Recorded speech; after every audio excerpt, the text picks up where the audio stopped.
Hey y'all, this is Ramblin Chris, and today we're going to talk about an important topic on your Harley: tires. Now, if you got the stock tires, they look a lot like these. Now, these are the Dunlop D401s. These come standard on most Sportsters, at least they did in this year. I believe a lot of them still do. Now, personally, I don't really love this tire, so I switched to another tire that people really like. Now you got a lot sportier tread pattern on this one. Rides a lot nicer. And now this is the Michelin Commander IIs. Now let's talk about my opinions on these tires. Now the Dunlop D401s, they are a pretty solid all-around tire. I mean, they work well. Dry roads, they work very well. Wet roads, they work pretty well as well. So what my issue is, it's just if you get seams in the road, or if you're riding on a road that they've chewed, they just tend to track in all those grooves way too much for me. And you'll get a lot of shimmy just because it's following it, or you'll get stuck in a seam, and it can just be a little disconcerting. My other issue with them, the Dunlop rears, is if you're going downhill into a turn and the roads are just a little bit wet,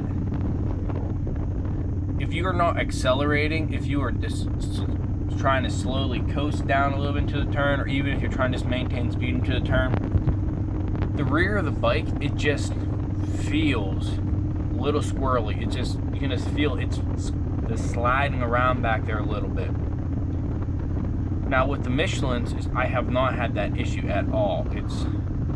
I've ridden with this Michelin rear on here in an absolute downpour. I'm talking the type that you're out in that rain for 2 minutes and it's not even worth pulling over anymore because you are soaked to the bone. I mean, you can feel the water just running straight down your crack. Another thing with the Michelin is there are claims of much better mileage out of them. At this point, I cannot answer that question one way or the other.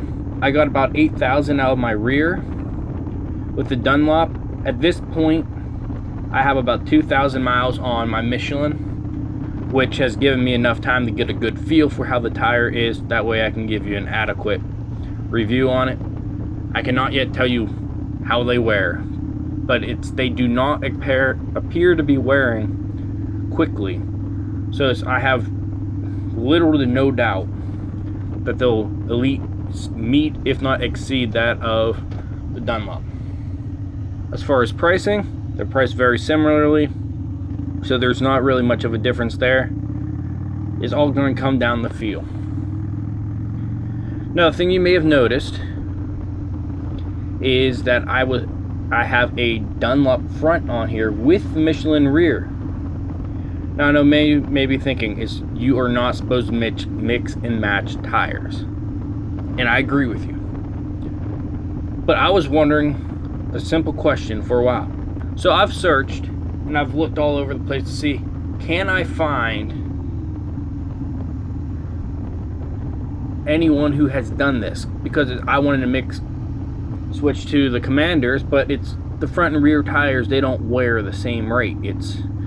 I had to replace my front tire already with the Dunlop, and then it came around time for my rear.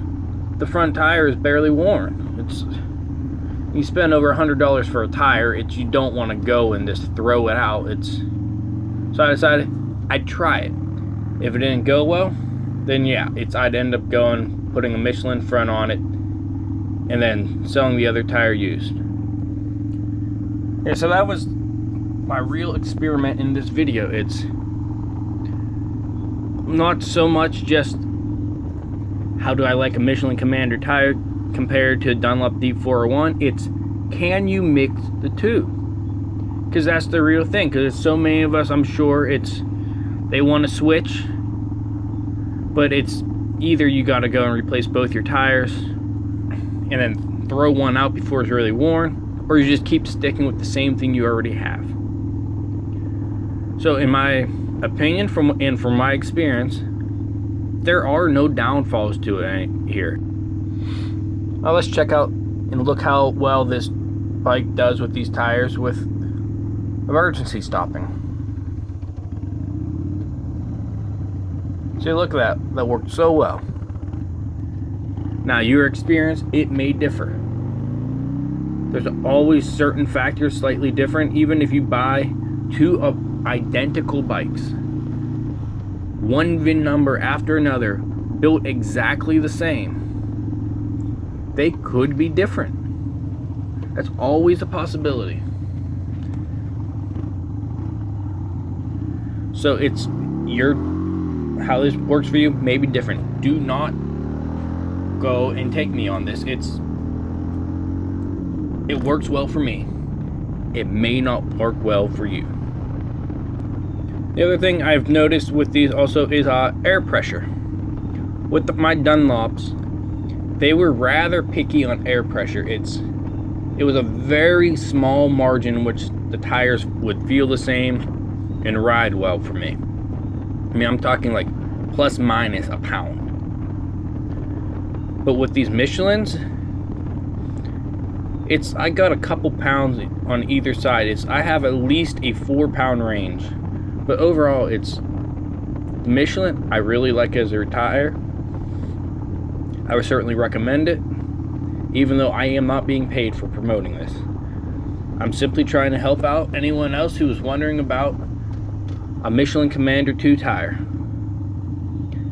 And it certainly works well with a Dunlop front. And remember, while that may work differently for you with the exact same setup, it may not even work even for me if you did the inverse with a Michelin front and a Dunlop rear. I can't tell you that.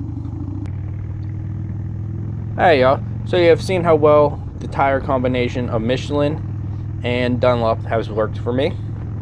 If you try this yourself, please let me know in the comments down below. And if you've tried any other type of tire mix and match that has worked well for you, be sure to comment that as well. It's all valuable information to anyone else who is looking to try the same combination, especially if they're looking to switch to another tire brand and they do not want to spend the money on two tires when they don't have to.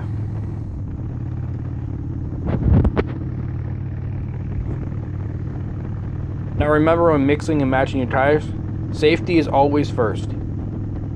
You can certainly try any sort of combination that you want, but I certainly wouldn't go with anything too drastically different. If you're running on cruiser tires, I would put another cruiser tire on it. I would not try and go and put a scrambler tire on it or try and put like a super sport tire on it. Those have a lot higher chances that they will not work right. Their compounds and construction are usually quite different. Not to mention their shape all the time will be different as well. And it has the potential that it can wreak havoc on you. Now, when deciding whether or not your tire works, a couple of things to consider. Those are, first, road test it. Just see how it feels just riding it. If it doesn't feel right at all when you're riding it, don't decide that it's just in your head, because yes, it may just be in your head. The problem is if it's not in your head, it can lead to a serious injury. Another thing to consider is stopping. After you feel confident on that tire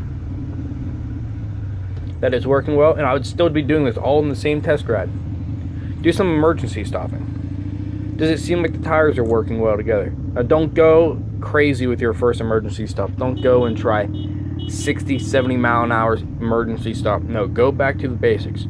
Do 35 mile an hour, or if you're not super confident with 35 mile an hour emergency stops, drop it to 15. If you have any doubt at all that the tire is going to work well together, well, you probably shouldn't have done it in the first place. But if you have doubt, try lower speed emergency stops, meaning 15 mile an hour.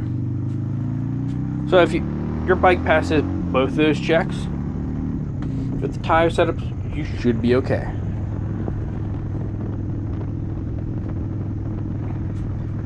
But in the end, it all comes down to your personal choice. It's some of you will never be confident mixing and matching tires. And that's fine. That's your own personal choice. I would never discourage that. Be sure to like and subscribe. That way others can have access to this information. Until next time, this has been Ramblin.